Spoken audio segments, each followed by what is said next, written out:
ये जो है ये हम लोगों का क्यूरिंग टैंक है। ये क्यूरिंग टैंक पे हम लोग देख रहे हैं कि यहाँ पे 3 साइन बोर्ड है।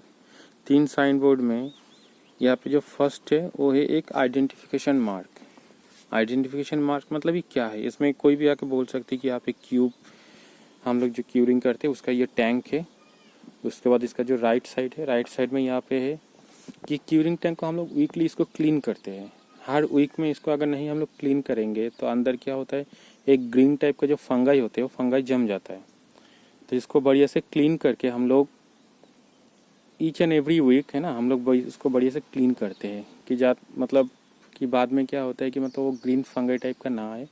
अगर मानिए क्यूरिंग टैंक में अगर बढ़िया से क्लीन नहीं हो रहे तो ये भी स्ट्रेंथ में इफेक्ट कर सकते हैं। ऐसा नहीं कि मतलब इसको गंदा पानी में हम लोग क्यूरिंग टैंक को क्लीनिंग करें, ये नहीं हो सकते हैं। इसीलिए हम लोग को क्लीन करना पड़ता है और क्लीन हर वीकली करना पड़ता है। जैसे मानिए यहाँ पे अगर देखा जाए तो क्लीन डेट जो हो गया वो 1/6/2022, इसका मतलब ये कल एक्चुअली क्लीनिंग हो गया। अब जो नेक्स्ट हम लोग जो क्लीन करेंगे वो 8 तारीख को करेंगे। तो एग्जैक्टली हम लोगों का जो है 7 डेज़ का गैप में इसको 7 डेज़ का गैप में या 7 डेज़ के बाद में इसको हम लोग क्लीन करते हैं बहुत बढ़िया से। उसके बाद अगर देखा जाए तो ये लेफ्ट साइड में जो है यहाँ पे एक्चुअली क्यूब का बैलेंस दिखाता है। हम लोग एज ऑन डेट, जैसे मानिए कल मेरा 2 सेट क्यूब टेस्ट था, वो 2 सेट क्यूब मैंने निकाल दिया। तो निकालने के बाद अभी मेरा हाथ में कितना क्यूब बच रहा है, तो हम लोगों को यहाँ पे अप टू डेट कितना आ चुका है, कितना सेट टेस्ट हो चुका है और कितना मेरा बैलेंस है, ये आके यहाँ पे देख सकते। कोई भी यहाँ पे देख सकते हैं, देख के भी बोल सकते हैं। ऐसा ही नहीं, जैसे मैं अगर बताऊँ तो 357 जो क्यूब है वो रिसीव्ड हो चुका है ऑलरेडी स्टोर में। उसके बाद 343 जो है वो टेस्ट हो चुका है। और सबसे बड़ा बात एक गुड न्यूज़ है कि हम लोग 1000 क्यूब जितना हम लोगों ने टेस्ट किया वो सब पास निकला। और भगवान की कृपा से इन फ्यूचर भी जितना हो उतना भी हम लोगों को पास हो जाए। उसके बाद अगर देखा जाए तो 14 सेट अभी बैलेंस है हम लोगों के हाथ में क्यूब। तो ये 14 सेट जो बैलेंस है ये हम लोगों ने क्या किया, एक डिस्प्ले बोर्ड में देखा कि 14 सेट क्यूब बैलेंस है। इसके बाद हम लोग अगर देखेंगे तो इसमें अगर देखेंगे तो इसमें भी 14 सेट ही दिखेगा कि 14 सेट क्यूब हम लोगों के पास अभी बैलेंस है। अगर देखा जाए तो 1 2 3 4 5 6 7 8 9 10 11 12 13 14, ये 14 सेट क्यूब अभी हम लोगों के पास बैलेंस है। पहले मैं आपको दिखा दूँ, ये थोड़ा अन टाइप का लगेगा, मतलब थोड़ा ऑड टाइप का लगेगा कि क्यूरिंग टैंक है, क्यूरिंग टैंक के ऊपर ये जाली क्यों। एक्चुअली ये जाली नहीं है, ये है कवर। इसमें क्या होता है, इसमें एक लॉक एंड की अरेंजमेंट हम लोगों ने यहाँ पे किया है। ये लॉक एंड की अरेंजमेंट हम लोगों का जो क्लाइंट है, क्लाइंट का फील्ड क्वालिटी में इसको दिया गया है कि क्यूरिंग टैंक में लॉक एंड की अरेंजमेंट होना चाहिए। ये लॉक एंड की अरेंजमेंट होने के बाद ये जो एडवांटेज है, एडवांटेज ये है कि कोई क्यूब इधर उधर नहीं हो सकता है। बहुत सारा लेबर होता है जो उतना स्किल्ड नहीं होता है, वो लोग सोचता है कि एक ब्लॉक है, ये ब्लॉक को मैं तीनों जगह पे देखिए इसको आराम से खाना बना सकते, ये भी हो सकता है। तो ये सब मतलब ऐसे कोई किसी को समझ में ना आए, क्यूब को कोई टच ना कर पाए, इसीलिए हम लोगों ने एक जाली लगा दिया और इसको एक लॉक एंड की अरेंजमेंट हम लोगों ने किया।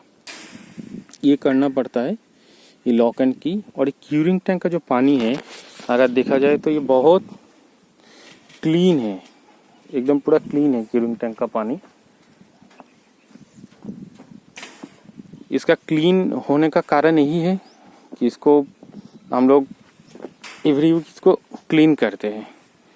एकदम अगर देखा जाए पानी एकदम पूरा क्लीन है, इसको एवरी वीक हम लोग इसको क्लीन करते हैं। और यहाँ पे जो क्यूब है एकदम पूरा साफ सुथरा, क्यूरिंग टैंक देखा जाए तो एकदम साफ सुथरा है। और ऊपर से कवर हम लोगों ने तारपोलिन शीट का एक दे देते हैं। कवर इसलिए देते हैं कि साइड में थोड़ा पत्ता वत्ता ना गिरे, साइड में पेड़ है, पेड़ से पत्ता ना गिरे, इसलिए हम लोग क्या करते हैं, ये जो क्यूरिंग टैंक है, एक क्यूरिंग टैंक को हम लोगों ने देते हैं। तो ये क्यूब का जो क्यूरिंग है ये बहुत बढ़िया होना चाहिए, क्लीन पानी से होना चाहिए।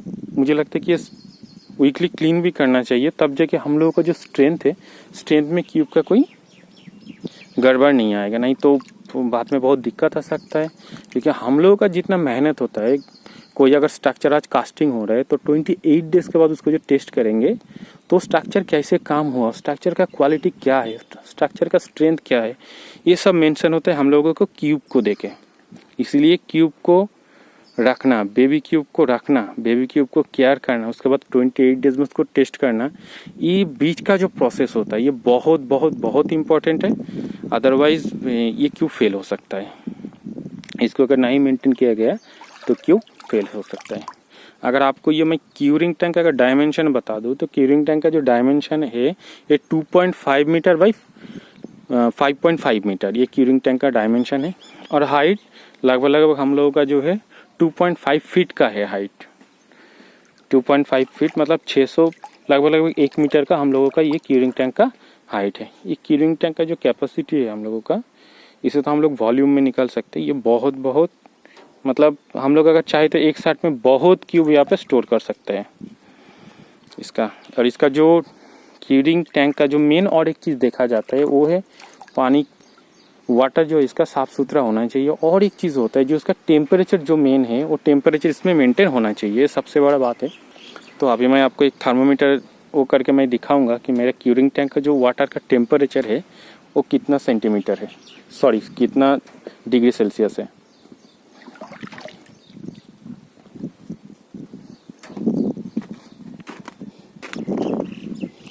ये एक प्रॉब टाइप का थर्मोमीटर है। इसमें हम लोग देखेंगे यहाँ पे क्या होना चाहिए। सबसे बड़ा बात, कोई भी चीज़, कोई भी इक्विपमेंट्स क्वालिटी रिलेटेड हो या कोई भी काम का हो तो उसको एक बार देख लेना चाहिए हम लोगों को ये कैलिब्रेशन है कि नहीं। तो हम लोगों को देखा जाए तो ये क्या है, कैलिब्रेटेड थर्मोमीटर है। तो ये कैलिब्रेशन क्या हुआ है, इसका जो कैलिब्रेशन डेट था 8/12/2021 और जो कैलिब्रेशन ख़त्म होगा, एक्सपायर कर जाएगा 7/12/2022। इसका मतलब ये हम लोगों ने ये इसको जो हम लोगों ने कैलिब्रेशन किया था ये थर्मोमीटर को हम लोग बहुत बढ़िया से इसको यूज़ कर सकते हैं। और एक सबसे बड़ा बात है, जो भी इक्विपमेंट्स कैलिब्रेशन हो, हमारा जो फील्ड क्वालिटी प्लान है, फील्ड क्वालिटी प्लान में साफ साफ बोला गया, जो क्लॉज है एक क्लॉज में साफ साफ बोला गया कि जो भी इक्विपमेंट्स हम लोग यूज़ करेंगे वो NABL अप्रूव्ड लेबोरेटरी से कैलिब्रेशन होना चाहिए। ये बहुत इम्पोर्टेंट है। तो ये जो एक्यूरेट लैब है, ये जो एक्यूरेट लैब का मैं दिखा रहा हूँ, ये NABL कैलिब्रेटेड है। तो हम लोग देखेंगे इसका कितना टेम्परेचर होना चाहिए। एज पर थियोरेटिकली अगर आईएस कोड देखेंगे तो इसका जो टेम्परेचर है 27 डिग्री ±2 डिग्री सेल्सियस ये टेम्परेचर होना चाहिए। तो हम लोगों का यहाँ पे जो क्लाइंट है वो क्लाइंट का जो फील्ड क्वालिटी प्लान है उसमें मेंशन किया गया कि 25 डिग्री सेंटीग्रेड से 30 डिग्री सेंटीग्रेड ये टेम्परेचर होना चाहिए। अगर ये टेम्परेचर उससे अगर कम हो या इससे ज़्यादा हो, जो पैरामीटर दिया गया, इसमें क्या होता है, इसमें जो क्यूब का जो एक रेट में स्ट्रेंथ मतलब गेन करता है, एक फ्लो में स्ट्रेंथ को गेन करता है, वो बंद हो जाएगा। जैसे मैंने आपको बता रहा हूँ, अगर आज मैं कास्टिंग करूँगा तो 7 डेज में उसका स्ट्रेंथ जो 65% गेन करेगा, टेम्परेचर अगर कम हुआ या ज़्यादा हुआ तो क्या होगा, उससे जो टेम्परेचर गेन करना चाहिए, जो मोशन में, जो फ्लो में, जो रेट में, वो घट जाएगा। तो जो प्रॉपर स्ट्रेंथ इसको अचीव करना चाहिए था वो नहीं कर पाएगा। इसीलिए क्यूरिंग टैंक का पानी और क्यूरिंग टैंक का पानी का टेम्परेचर जो है ये भी बहुत इंपॉर्टेंट है। तो हम लोग एक बार चेक करके देखते ही क्या है, कितना है टेम्परेचर।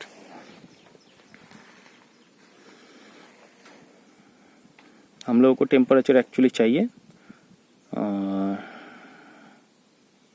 25 से 30 डिग्री सेंटीग्रेड के अंदर। अगर 25 से 30 डिग्री सेंटीग्रेड के अंदर ना हो तो इसके लिए हम लोगों को क्या करना पड़ेगा, जो टेम्परेचर कंट्रोलर है वो टेम्परेचर कंट्रोलर हम लोगों को यहाँ पे यूज़ करना पड़ेगा। एक बार देख लेते कितना डिग्री सेंटीग्रेड टेम्परेचर होता है।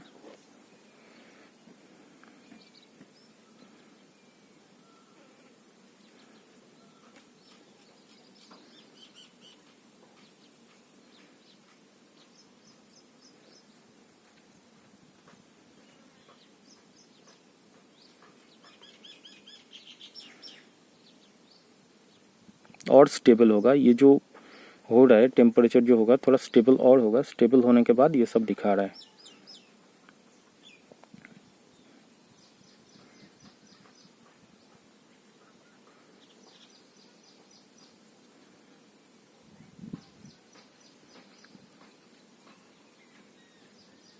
तो हम लोग देख रहे हैं ये जो टेम्परेचर है 29.7 डिग्री सेल्सियस ये टेम्परेचर है। तो बिलो 30 टेम्परेचर है, ये एक्सेप्टेबल है, कोई दिक्कत नहीं। तो अभी जो टाइमिंग हुआ इसका, जो टाइम हुआ अभी 10:30 बजे के करीब करीब मैं मेज़र कर रहा हूँ। तो 12 बजे 1 बजे क्या होता है, इसका जो टेम्परेचर है, टेम्परेचर ज़्यादा होने का चांस रहता है। इसके लिए मैं एक प्रिकॉशन लिया हूँ कि टेम्परेचर ज़्यादा ना हो। इसके लिए मैं आपको दिखा रहा हूँ मैं कैसे एक प्रिकॉशन लिया हूँ। इसका जो मेन ये है, इसको टेम्परेचर कंट्रोल करना पड़ेगा। तो यहाँ पे टेम्परेचर ज़्यादा हो गया और घट गया तो टेम्परेचर कंट्रोल करना तो बहुत मुश्किल हो जाता है। तो इसके लिए एक जो बेसिक मैंने प्रिकॉशन लिया हो, और मैं ये जो सिस्टम अभी किया हो, ये सिस्टम करने का 12 बजे 1 बजे के बाद भी अगर मैं इसको मेज़र किया, चेक किया, तो मेरा टेम्परेचर में कोई दिक्कत नहीं होता है। टेम्परेचर कोई हाईएस्ट या लोएस्ट नहीं होता है। जो टेम्परेचर मुझे चाहिए बिलो 30 डिग्री, बिलो 30 डिग्री वो टेम्परेचर आ जाता है। ये लॉक एंड की अरेंजमेंट लॉक लगा दिया। यस दोस्तों, ये तारपोलिन से कवर करता है। और इसके ऊपर आप जो देख रहे हैं, हम लोग एक गनी बैग का लेयर लगा देते हैं। गनी बैग का लेयर लगा के इसके ऊपर पानी मार देते हैं। तो ये गनी बैग का लेयर लगा के इसके ऊपर अगर पानी मार देंगे तो ये जो धूप का जो मतलब सनलाइट का जो टेम्परेचर है वो अंदर उतना नहीं जा सकता है। तो इस वजह से क्या हो सकता है कि मेरा जो टेम्परेचर होना चाहिए वो टेम्परेचर प्रॉपर्ली मेंटेन होता है। और अभी मानिए मैं 10 बजे 10:30 बजे के 11 बजे के करीब करीब मैं ले रहा, अगर बहुत धूप हो 12:30 बजे 1 बजे 1:30 बजे तो बहुत धूप होता है। बहुत धूप में भी मैं अगर इसको कोशिश करूँगा, इसको टेम्परेचर मैं लिया हूँ, फिर भी टेम्परेचर मेरा 25 to 30 डिग्री सेंटीग्रेड के अंदर आता है। अभी यहाँ पे और एक ऑल्टरनेटिव सॉल्यूशन हो सकता है। सॉल्यूशन ये कि मतलब इसको एक शेड बना दिया जाए। एक्चुअली इसका एक शेड था, तो बाद में हम लोगों को शेड को थोड़ा डिसमेल्टिंग करना पड़ा, करने के बाद थोड़ा दूसरा उसमें काम करना पड़ा। लेकिन ये कोई इशू नहीं है, बहुत बड़ा इशू नहीं है कि टेम्परेचर मुझे कंट्रोल में रखना है, चाहे कैसे भी हो। चाहे वो टेम्परेचर कंट्रोल से भी रख सकते हैं, कोई बेसिक आइडिया से भी हम लोग इसको वो करके रख सकते हैं।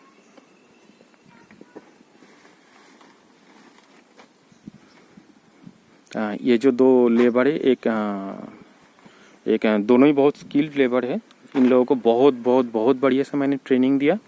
और ये होना ही चाहिए। अगर कोई लेबर आपके साथ अगर काम कर रहे, कोई हेल्पर आपके साथ अगर काम कर रहे, तो उसको ऐसा ट्रेनिंग दीजिए कि मतलब वो इतना बढ़िया ट्रेंड हो जाए कि मतलब कोई क्वालिटी का कुछ गड़बड़ ना आए। मेन मतलब अगर देखा जाए इसका ऑब्जेक्टिव यही होता है ट्रेनिंग का पर्पस, कि ये बहुत इम्पोर्टेंट है। तो इन लोगों को कुछ बोलना नहीं पड़ता। ये लोग आधा घंटे में या जो भी बोलिए 1 घंटे के ड्यूरेशन में ये लोग बहुत बढ़िया से इसको क्या करते हैं, पानी मार देता है। और बीच बीच में ये लोग टेम्परेचर देखते रहते हैं। एक बार 12 बजे देखते हैं, एक बार कोई हुआ तो 2:30 बजे देखते हैं। ऐसा करके डेली टेम्परेचर देखते हैं। और टेम्परेचर तो देखता ही है। और सबसे बड़ा बात क्या, टेम्परेचर हम लोग रजिस्टर में नोट भी करते हैं। इसको अभी तो देखिए, इसको अभी क्या करेंगे हम लोग, पानी से इसको बढ़िया से इसको भिगा देंगे।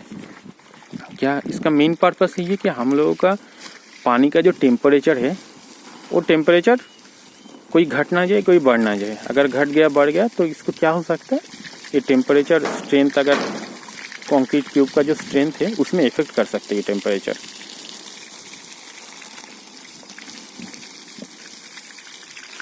ये देख के आप लोग भी मतलब एज ए क्वालिटी इंजीनियर कोई जगह पे या कोई साइट पे या कोई प्रोजेक्ट में इसको अप्लाई कर सकते। और ये होना भी चाहिए कि क्यूब, अगर मानिए आप क्वालिटी इंजीनियर हो तो आपको मोस्ट मतलब एक बहुत बड़ा रोल एंड रिस्पॉन्सिबिलिटी में अगर कोई देखा जाए तो मैं बोलूँ ये 1 नंबर में आता है कि आपको ये क्यूब के ऊपर जो बेसिक प्रिकॉशन लेना चाहिए वो लेना ही चाहिए। क्योंकि आपका एग्जीक्यूशन टीम का, क्वालिटी टीम का जितना भी मेहनत हो वो सब कुछ प्रूव करता है क्यूब का स्ट्रेंथ, कि कितना बढ़िया काम किया, कितना बढ़िया क्यूब का स्ट्रेंथ लिया है।